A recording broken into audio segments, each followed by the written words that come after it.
जय श्री कृष्ण सभी को। राधे राधे। कार्तिक मास यानी पावन मास शुरू हो चुका है। तो आज हम इस वीडियो में कार्तिक मास का जो प्रथम अध्याय है उसकी कथा जानेंगे।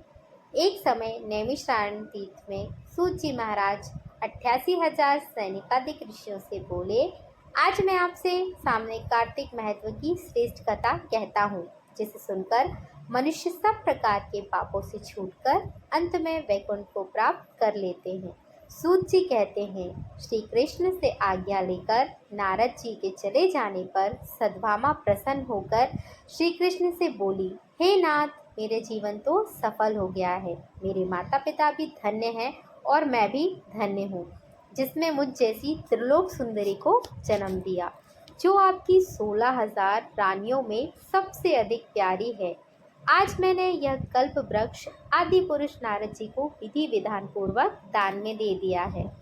इसकी बात मृत्यु लोक में किसी को, कोई भी मनुष्य को नहीं जानता। आज वही कल्प वृक्ष मेरे आंगन में सदा लहराया करता है। हे स्वामी, आज मैं आपसे कुछ पूछना चाहती हूँ। यदि आप मुझ पर प्रेम करते हैं तो विस्तार पूर्वक वह सब कुछ बताइए, जिसमें कि मैं अपने हित के लिए कोई कार्य कर सकूं।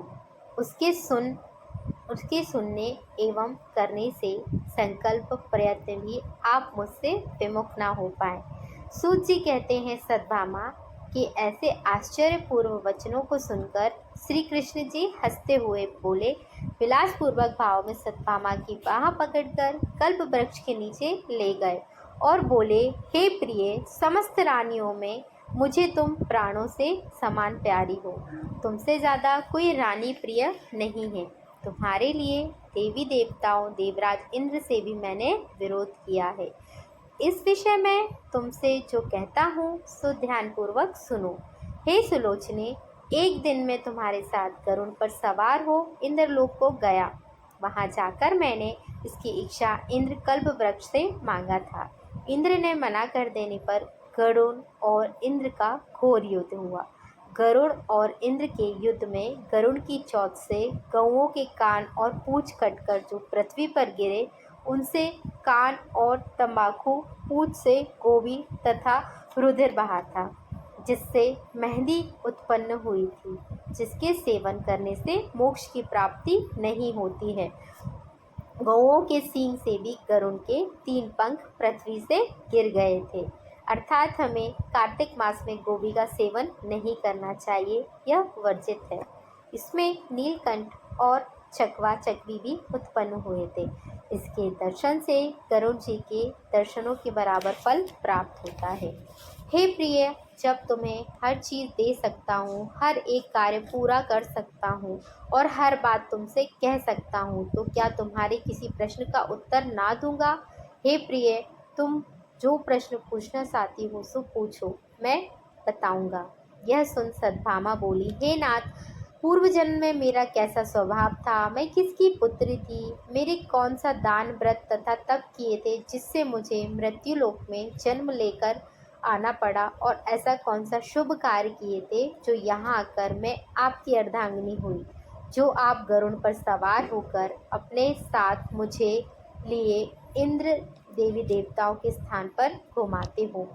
तब भगवान श्री कृष्ण बोले, हे कांते, तुम पूर्व जन्म की कौन सी पुत्री हो, कौन से पुण्य और व्रतादि या शुभ कार्य से, वह सब मैं तुम्हें कहता हूँ, ध्यानपूर्वक सुनो। पूर्व जन्म में सतयुग के अर्थात त्रेता युग में मायापुरी में अग्निहोत्र में सब वेद वेदांताओं और यज्ञ को जानने वाले देव शर्मा नाम का एक ब्राह्मण रहा करते थे। वह नित्य प्रतिदिन अतिथियों की सेवा, हवन और सूर्य भगवान की पूजा किया करते थे, इसलिए वह सूर्य की तरह तेजस्वी थे। ब्राह्मण के घर बुढ़ापे में एक गुणवंती नाम की सुशील कन्या उत्पन्न हुई। बड़ी होने के बाद उसका विवाह उस देव शर्मा ब्राह्मण ने अपने चंद्र नाम के एक शिष्य के साथ कर दिया। तब वे दोनों पिता पुत्र की तरह रहने लगे, क्योंकि देव शर्मा के कोई पुत्र नहीं था। एक समय में वो दोनों कुशा और समिधा लेने के लिए वन में हिमालय की तलहटी में इधर उधर घूम रहे थे। तब उन्होंने एक विकराल राक्षस को अपनी तरफ आते हुए देखा।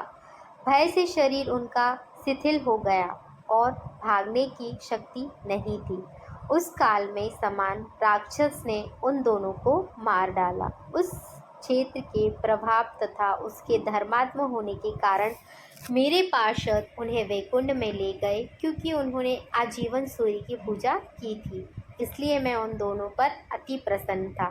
शिव, सूर्य, गणेश जी और विष्णु भगवान की उपासना करने वालों को, सभी लोगों को स्वर्ग की और वैकुंठ की प्राप्ति होती है। जैसे वर्षा का जल समुद्र को प्राप्त करता है, मैं एक होता हुआ भी काल और कर्मों के भेद 5 रूपों में विभक्त करता हूँ। जैसे एक देवदंत पिता, भ्राता, चाचा, भतीजा आदि कोई नामों से बोला जाता है, परंतु देवदंत वास्तव में एक ही है। जब वो दोनों विमान पर चढ़े हुए सूर्य के समान तेजस्वी, रूपरान, चंदन और माला धारण किए हुए वैकुंठ में आए, तब से मेरे ही पास दिव्यलोक में रहने लगे। आज की कथा समाप्त है और अगले अध्याय में कहानी और अध्याय को जानने के लिए आप सभी इस चैनल से जुड़े रहें। फिर से आप सभी को राधे राधे। कार्तिक मास की